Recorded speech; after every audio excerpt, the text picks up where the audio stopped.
If you are hearing my voice today, then something has already happened that I never believed could happen. My mother looked at me differently this morning. Not with disappointment, not with pride, not even with concern. She looked at me the way someone looks at another person when they have carried a secret for so long that keeping it has become heavier than telling it. She asked me to sit down. She didn't ask about work. She didn't ask about the companies everyone thinks define me. She didn't ask about the future everyone assumes I can build.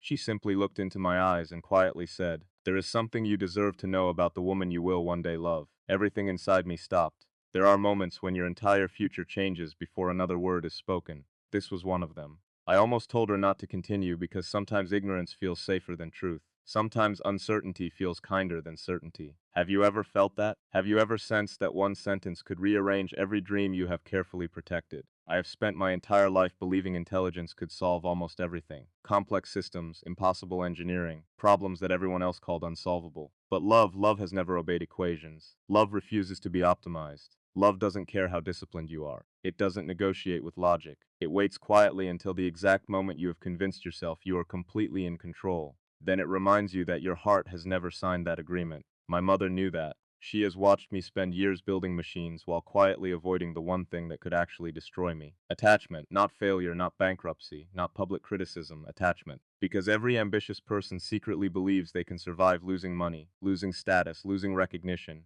but losing the one person who finally makes success feel unnecessary. That is a different kind of fear. Maybe you understand that fear better than I do. Maybe you've already lived through it. Maybe you're listening, because somewhere inside you there is still one conversation you wish had ended differently. If that's true, please don't leave before I finish this. Because if you do, you may never hear the one sentence that completely changed how I understood the woman I hope to spend my life with. For years I imagined my future wife as someone extraordinary. Not because of beauty. Beauty fades into familiarity. Not because of perfection. Perfection makes people impossible to love honestly. I imagined someone who would still recognize me after every achievement had been stripped away. Someone who could sit beside me in complete silence without needing either of us to perform. Someone who would not fall in love with the headlines. Someone who would remain after the applause disappeared. Do you know how rare that is? Do you know how difficult it is to trust that someone loves the person instead of the image? People assume visibility creates confidence. It doesn't. It creates suspicion. Every compliment becomes a question. Every smile becomes something you investigate. Every coincidence starts looking intentional. Eventually, you begin doubting kindness itself, and that is one of the loneliest places a human being can live. My mother watched me become that person. She never criticized me. She simply waited. Mothers understand timing better than anyone. She knew there would come a day when success could no longer distract me from loneliness. That day arrived today. She folded her hands together and asked me something I wasn't expecting. If she arrived tomorrow, would you recognize her? I answered immediately, of course. She smiled. Not because I was right, because she knew I wasn't. That smile frightened me more than anything she had said. Confidence is dangerous when it hasn't been tested. She leaned back and quietly whispered, "No, you will probably walk right past her." Those words have echoed inside me ever since. Walk right past her how? How could someone spend years praying for the right person only to miss her when she finally appears? Is that possible? Or does fear simply become so familiar that we mistake it for wisdom? Tell me honestly, if love finally knocked on your door today, would you open it immediately? Or would you first ask it to prove itself? Would your past protect you or imprison you? I used to think caution was maturity. Now I'm beginning to wonder whether caution sometimes disguises itself as emotional surrender. Maybe we don't lose love because it leaves. Maybe we lose it because we hesitate one moment too long. That possibility terrifies me. Not because I fear rejection, because I fear recognition arriving after opportunity has already disappeared. There is a difference, a painful difference. My mother could see that I was trying to solve her words like an engineering puzzle. She laughed softly. "You still think this is about finding the right woman? It isn't. It's about becoming the man she won't be afraid to trust. No investor has ever challenged me that deeply. No competitor has ever exposed my weakness so clearly. Because she wasn't questioning my success, she was questioning my emotional availability. There is a difference between providing safety and becoming safe. I had confused the two for years. Money creates comfort, presence creates peace. They are not the same. Neither are ambition and intimacy. One builds companies, the other builds homes. One attracts admiration, the other owns trust. I had mastered one. The other I wasn't even sure I understood. If these words are reaching you tonight, and something inside your heart feels strangely quiet, would you stay with me a little longer by subscribing? And before I tell you what happened next, I'd love to know where in the world you're listening from. I wish I could tell you everything my mother revealed after that. I wish I could say the hardest part came next. It didn't. The hardest part was realizing she hadn't even started telling me the truth yet. And somehow, I already felt like the future I had imagined was beginning to disappear. I couldn't answer her, not because I disagreed, because something inside me had already begun falling apart. For years, I believed that preparing for love meant preparing my life. Build stability, build discipline, build a future, build something worthy of sharing. But I had never stopped to ask whether I was building walls at the same speed. The room became impossibly quiet. My mother looked toward the window as though she was searching for memories instead of words. Then she said something I still hear every time the world becomes silent. You have spent your whole life learning how to protect your heart. She paused. But you never learned how to recognize someone who would never ask you to protect it. I lowered my eyes. That sentence landed somewhere much deeper than pride. It reached every excuse I had ever made. Every delayed message, every conversation I convinced myself could wait until tomorrow. Every moment I believed success had to come before intimacy. I suddenly wondered how many opportunities had disappeared while I was busy preparing for opportunities that never arrived. The strange thing about regret is that it rarely announces itself. It arrives disguised as logic. It tells you that waiting is responsible, that caution is wisdom, that distance is maturity. Until one day you realize you weren't protecting your future, you were postponing your happiness. I wanted to argue. I wanted to explain that life had demanded sacrifices, that responsibility had required impossible choices, that every hour spent building something meaningful had been necessary. She listened without interrupting. When I finally finished, she smiled with heartbreaking kindness. You keep defending your schedule. I am asking about your heart. There was no answer to that, because the truth was painfully simple. My calendar had become completely organized. My emotions had become completely unavailable. I remembered evenings when someone genuinely wanted to know how I was feeling. Instead of answering honestly, I redirected the conversation toward work, toward goals, toward future plans, toward anything except myself. Vulnerability had always felt inefficient. Now it felt expensive. The cost had been years of emotional distance I didn't even notice while it was happening. My mother stood and slowly walked toward an old cabinet. She opened one of the drawers and removed a small photograph. It had faded with time. The edges were worn. She handed it to me without saying a word. I looked at it for several seconds before realizing what I was seeing. It wasn't a remarkable picture, no celebration, no achievement, no ceremony, just two ordinary people sitting beside each other on a bench. My parents, young, laughing, completely unaware that someone had captured one of the simplest moments of their lives. They had almost nothing, she whispered, but they never postponed loving each other until life became easier. I continued staring at the photograph.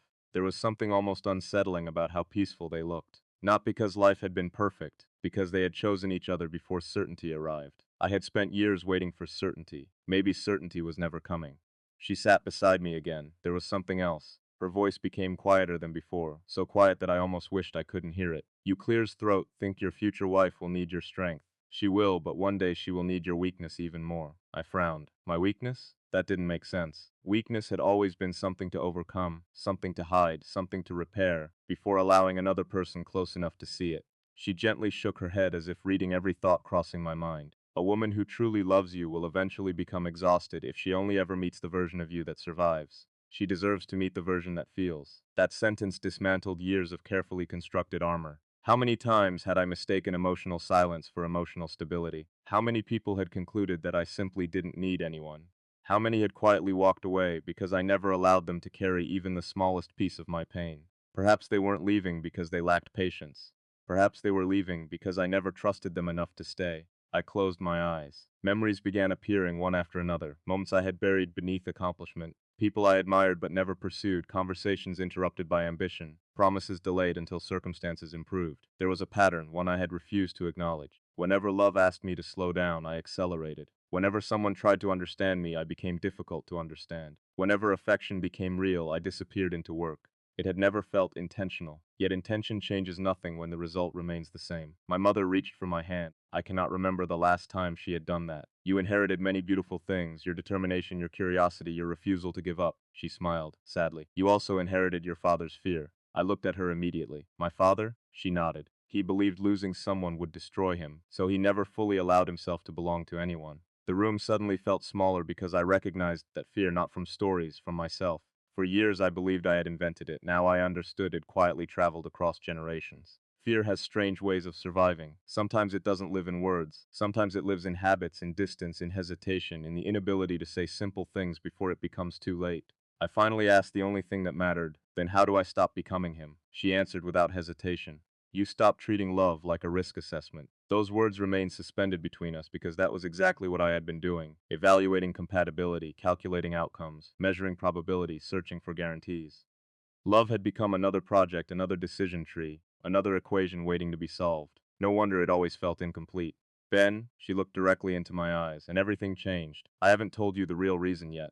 My heartbeat became impossible to ignore. Every instinct told me the conversation had only now reached its true beginning. She continued, "There is something about the woman you will marry, something you would never discover on your own." I leaned forward. Every part of me wanted the answer. She remained silent. Seconds felt like hours. Finally, she whispered, "When you first meet her, you won't believe she is meant for you." I stared at her in disbelief. She nodded slowly. "You will convince yourself she belongs somewhere else. You will tell yourself she deserves someone softer, someone with fewer scars, someone whose life is easier to understand.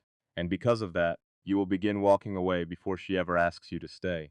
The air left my lungs, not because I knew she was right, because somewhere deep inside me I recognized the possibility. The terrifying possibility that self-doubt can become more destructive than rejection itself.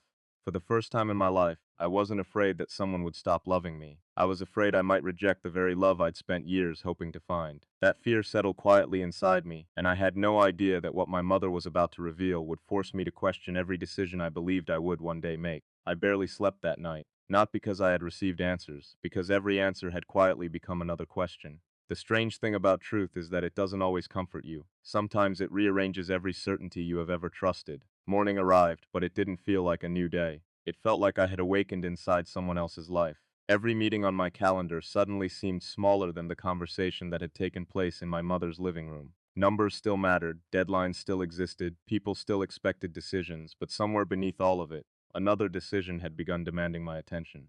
Would I continue living the way I always had, or would I finally become the man I kept expecting love to understand? For years I had believed the greatest danger in life was failure. Now I understood something far more frightening. Success can become a beautiful hiding place. People congratulate you while quietly overlooking how alone you have become. They celebrate your discipline, they admire your resilience, they envy your achievements. Very few ask whether your heart has forgotten how to rest. Mine had, not because it lacked love, because it had mistaken constant movement for purpose. Several days passed before I returned to see my mother. She was waiting for me before I knocked, almost as though she knew I hadn't come for advice. I had come for courage. She poured 2 cups of tea and smiled gently. "You've been thinking." I laughed softly. "I've been unraveling." She nodded. "That's usually how real change begins." I finally asked her the question I had avoided since the beginning. What was the truth? She remained silent for several moments. Not because she wanted to create suspense, because some truth deserved to arrive slowly. Then she spoke. "When you were very young, you used to tell me that one day you would build something that changed the world. I remember. You also told me something." I searched my memory. Nothing came. "You said that if you ever met the woman you loved, you hoped she would never have to compete with your dreams." A faint smile appeared on my face. "I actually said that?" "You did." Her eyes became filled with emotion. "Somewhere along the way, you forgot." The words settled over me like rain after years of drought. She was right. Without realizing it, I had turned my dreams into a place no one else could enter. Not intentionally, gradually. Every postponed dinner, every canceled weekend, every promise of after this project, every moment I expected understanding instead of offering presents. Love had never asked me to abandon my purpose. It had only asked not to be treated as an interruption. I had misunderstood the assignment. I thought greatness demanded sacrifice. It does. But I had been sacrificing the wrong things. The most painful realization wasn't that I had worked too hard. It was that I had quietly accepted the lie that meaningful work and meaningful love could not exist together. My mother looked directly at me. "The woman you marry won't rescue you. She won't complete you. She won't erase your scars. She will simply refuse to let you carry them alone." I felt my eyes fill with tears. Not dramatic tears, the quiet kind that appear when your soul recognizes something before your mind does. For years I had imagined love as finding someone extraordinary. Now I understood. Real love is meeting someone who quietly makes honesty feel safer than pretending. Weeks later, life placed someone in front of me. She wasn't what I had imagined. She wasn't trying to impress anyone. She didn't seem interested in status. She listened more than she spoke. She noticed things everyone else overlooked. She wasn't fascinated by my accomplishments. She was curious about my silence. That frightened me because silence had always been the place where I hid. The more we spoke, the more I wanted to retreat. Old habits returned. I answered messages later than I should have. I buried myself in work. I convinced myself she deserved someone simpler. Someone less complicated, someone who had already learned the lessons I was still struggling to understand. Then came the moment that nearly changed everything. Someone else entered my life. On paper, she seemed perfect. Everything looked effortless. Every conversation was easy. Every expectation aligned. No emotional risk. No uncomfortable honesty. No vulnerability. Just comfort. For a brief moment, I almost convinced myself that comfort was love. It would have been the easiest decision, the safest decision, the wrong decision, because comfort had never asked me to grow. It had only asked me to remain unchanged. One evening, I found myself holding my phone preparing to send a message that would quietly close the door on the woman who had begun reaching my heart. My finger hovered over the screen. I told myself it was practical, responsible, reasonable. Then I remembered my mother's words. You will begin walking away before she ever asks you to stay. Everything inside me froze. I realized I wasn't protecting either of us. I was protecting the familiar version of myself who believed distance was safer than disappointment. I put the phone down. Instead of ending the story, I finally told the truth. Not the polished version, not the impressive version, the frightened version. I admitted that I was afraid. Afraid that one day she would discover I wasn't as strong as everyone believed. Afraid that ambition had made me emotionally late to my own life. Afraid that she deserved someone who didn't need to learn how to be present. She listened without interrupting.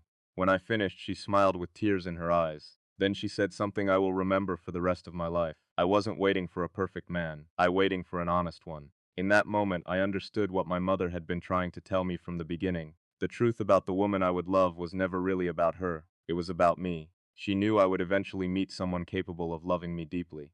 The real danger was that the frightened version of myself might reject that love before the healed version ever had the chance to receive it. My mother had never been warning me about the wrong woman. She had been warning me about the wrong version of myself. That was the truth.